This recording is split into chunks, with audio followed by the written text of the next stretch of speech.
तुभ्यं नमः सकलमङ्गलकारकाय। तुभ्यं नमः सकलनिवृत्तिदायकाय। तुभ्यं नमः सकलकर्म विनाशकाय।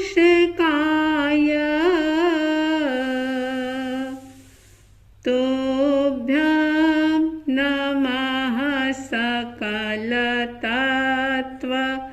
निरूपकाय। तुभ्यं नमः सकलतत्त्व निरूपकाय। श्रद्धालु जिज्ञासु श्रोताओं, समता षोडशी की 5वीं गाथा चल रही है। 5वीं गाथा का चौथा चरण, अंतिम चरण, जिसकी बात हमने पहले भी की, आज फिर उसी चौथे चरण के संबंध में हम बात करेंगे। 5वीं गाथा के अंदर कहा गया था, तुम स्वभाव से ही आनंदमय, पर से सुख तो लेश न हो। झूठी आशा तृष्णा छोड़ो, जिन वचनों में चित्त धरो। समता रस का पान करो, अनुभव रस का पान करो। शांत रहो, शांत रहो, सहज सदा ही शांत रहो।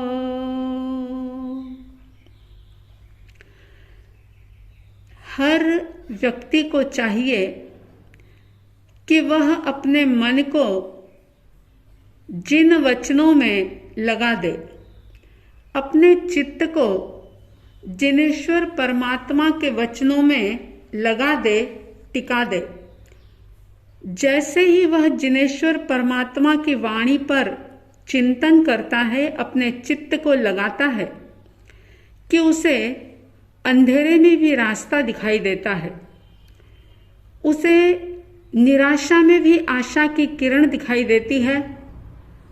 और ऐसा व्यक्ति सिर्फ अध्यात्म के क्षेत्र में ही आगे नहीं बढ़ता, बल्कि उसका व्यवहारिक जीवन भी, पारिवारिक और सामाजिक जीवन भी बहुत सुखद रूप से व्यतीत होता है।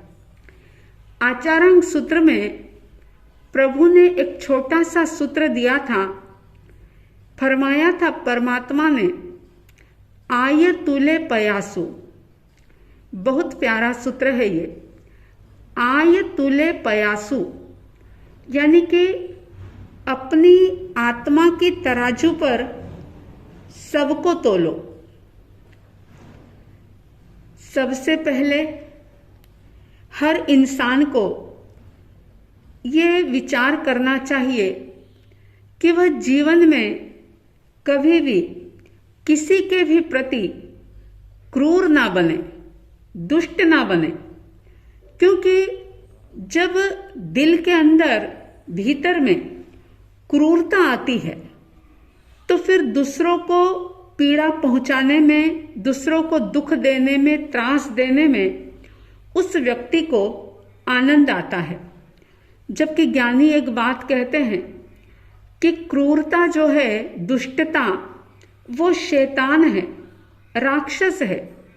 और राक्षसों को तो हमेशा दूसरों को सताने में ही आनंद आता है।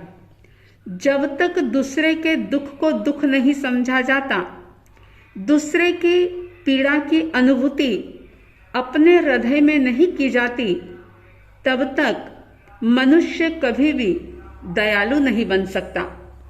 और जब हृदय में दया, मैत्री और प्रेम की भावना नहीं होती है, तो दूसरे का दुख जो है वो सिर्फ एक खेल लगता है, एक तमाशा लगता है। ज्ञानीजन कहते हैं कि आय तुले पयासु। रोज इस सूत्र को याद रखें, आय तुले पयासु, यानी कि अपनी आत्म तराजू पर प्रत्येक व्यक्ति को तोले। जो सुख हम अपने लिए चाहते हैं वही दूसरों के लिए भी चाहें। जिस दुख और पीड़ा की कामना या चाहना हम खुद के लिए नहीं करते, उसकी कामना दूसरे के लिए भी कभी नहीं करनी चाहिए। और इसीलिए ऋषि मुनियों ने भी ये बात कही थी कि आत्मनः प्रतिकूलानि परेशान न समाचरेत, यानी कि जो कार्य आपको मन को अच्छा नहीं लगे, जो व्यवहार आपको बुरा लगे, वैसा व्यवहार दूसरों के साथ भी मत करो। यही तो आत्मतुला है। और इसी तराजू पर सबको तोलना चाहिए। जब क्रूर और दुष्ट व्यक्ति को आप पसंद नहीं करते, तो फिर अपने काम से या अपने व्यवहार से दूसरों के प्रति हम कैसे क्रूर बन सकते हैं।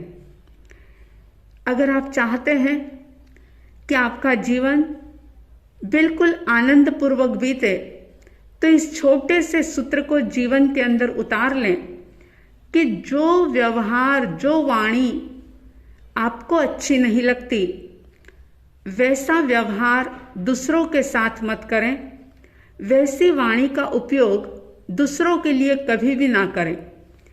आय तुला पयासु, ये बहुत छोटा सा सूत्र है, लेकिन अगर इस जिन वचन पर हमने अपने चित्त को टिका दिया, चिंतन, मंथन और मनन किया, और रोज सुबह उठते हुए एक संकल्प किया, एक भावना भीतर में जगाई कि जैसा सुख मुझे चाहिए, जैसा आनंद मुझे चाहिए, वैसा ही सुख, वैसा ही आनंद सब जीवों को मिले। अगर ये भावना सुबह उठते ही आपने भाना शुरू कर दी, भीतर में ये विचार बलवान बना दिए, तो सचमुच आपका जीवन बहुत ही सुखद रूप से, शांति के साथ, प्रसन्नता के साथ बीतेगा। मगर इस छोटे से सूत्र को भी लोग जीवन में उतार नहीं पाते। आप सोचो, आचारांक सूत्र का ये छोटा सा सूत्र आय तुले पयासु, बस आत्मतुला पर सब जीवों को तोले। अपनी आत्मतुला पर जो दूसरों को तोलना शुरू कर देता है, सचमुच वो दयालु बन जाता है, वह धर्मात्मा बन जाता है, वह ज्ञानी और ध्यानी बन जाता है। अगर ये छोटा सा सूत्र भी जीवन के अंदर उतर आया। पुरानी बात है, पुराने जमाने में एक सेठ जो कि जिसका बहुत लंबा चौड़ा व्यापार था, और उन्होंने बाजार की, रिश्तेदारों की, और यहाँ तक कि कई विधवा बहनें जो थी, उनके पैसे भी उन्होंने अपने पास जमा कर रखे थे। कारोबार, व्यापार बहुत अच्छा चल रहा था, लेकिन जीवन में उतार चढ़ाव आता रहता है। अब होता क्या है कि सेठ के व्यापार में अचानक लॉस हो गया, बहुत बड़ा घाटा लग जाता है, और सेठ जो थे वो उस घाटे को, उस नुकसान को संभाल नहीं पाए, और सिर्फ नुकसान ही नहीं हुआ बल्कि सेठ की नीयत में भी फर्क आ गया। लाखों की पूंजी दूसरों की जो थी वो उन्होंने दबा ली, हड़प ली और दिवाला निकाल दिया।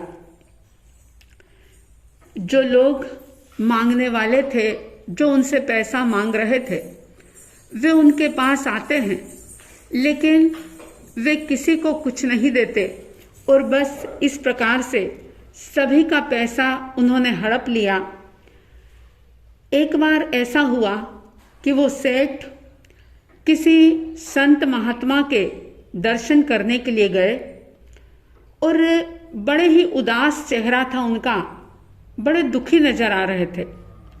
संत ने पूछ लिया कि क्या बात है, क्यों इतने उदास और दुखी दिखाई दे रहे हो? तो वो सेठ कहते हैं कि गुरु महाराज, इस संसार के अंदर सारे ही लोग बड़े धोखेबाज हैं, बड़े बदमाश हैं, किसी का भी कोई भरोसा नहीं। तब संत ने पूछा कि अरे क्या हो गया, क्या बात है? तो फिर वो सेठ कहते हैं कि मुनिश्री, मैंने अपने छोटे बेटे को अपने ही दामाद के साथ साझेदारी में काम करवाया था। थोड़े दिनों तक काम अच्छा चलता रहा, लेकिन मेरा बेटा जो है वो थोड़ा सीधा है, भोला है।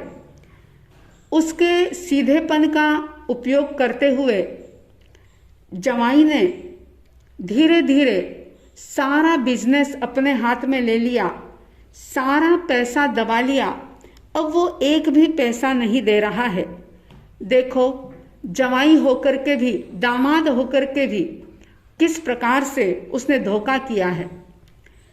गुरु महाराज ने सारी बातें सुनी और सुनने के बाद उनके मन के अंदर विचार आया कि जो व्यक्ति जैसा बोता है वो वैसा ही तो काटेगा।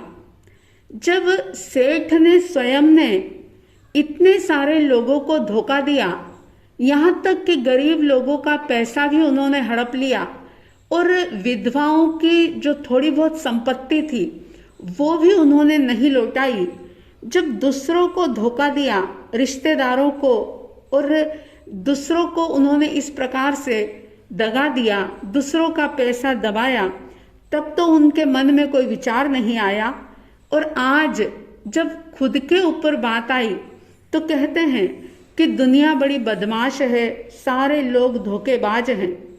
लेकिन अगर वह आय तुले पयासु इस सूत्र को अगर अपनाते, इस सूत्र पर चिंतन करते, तो शायद वो ऐसा अन्यायपूर्ण काम कभी नहीं कर सकते, दूसरों के पैसे को कभी हड़प नहीं सकते।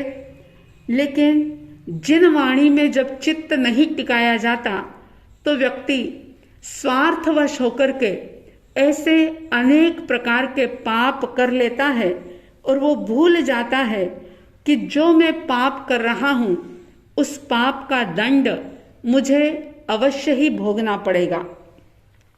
जब खुद के दिल पर चोट पहुंची तो उस दिन उनको ये अनुभव आया कि देखो जवाई कितना धोखेबाज है। लेकिन फिर भी ये विचार नहीं आया कि मैंने भी तो कितने सारे लोगों को धोखा दिया है। तो बंधुओं, ये जो है ये धर्म की तराजू है, आय तुले पयासु। जैसा दुख आपको होता है दूसरों के दुख को भी उतनी ही गहराई से अनुभव करना चाहिए। और परमात्मा महावीर ने इस बात को बड़े ही वैज्ञानिक तरीके से अहिंसा के साथ जोड़ा और उन्होंने कहा कि जो तुम अपने लिए चाहते हो, जम इच्छसी अपणतो तम इच्छ परस्वी इति यज्ञम जिन शासनम, यानी कि जिन शासन का सार अगर कोई है तो वो सिर्फ इतना है कि जो तुम अपने लिए चाहते हो वैसा ही तुम दूसरों के लिए भी चाहो। परमात्मा ने शास्त्रों के अंदर इससे भी गहरी बात बताते हुए ये कह दिया कि जिसे तुम मारना चाहते हो, कष्ट देना चाहते हो, वो कोई दूसरा नहीं है, तुम स्वयं हो। जैसी पीड़ा तुम्हें होती है वैसी ही पीड़ा दूसरों को भी होती है।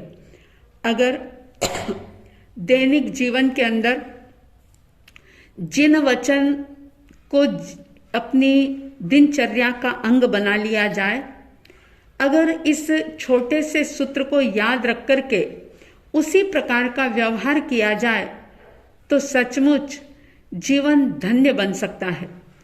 तो चौथे चरण में समता षोडशी के अंदर कहा गया, जिन वचनों में चित्त धरो।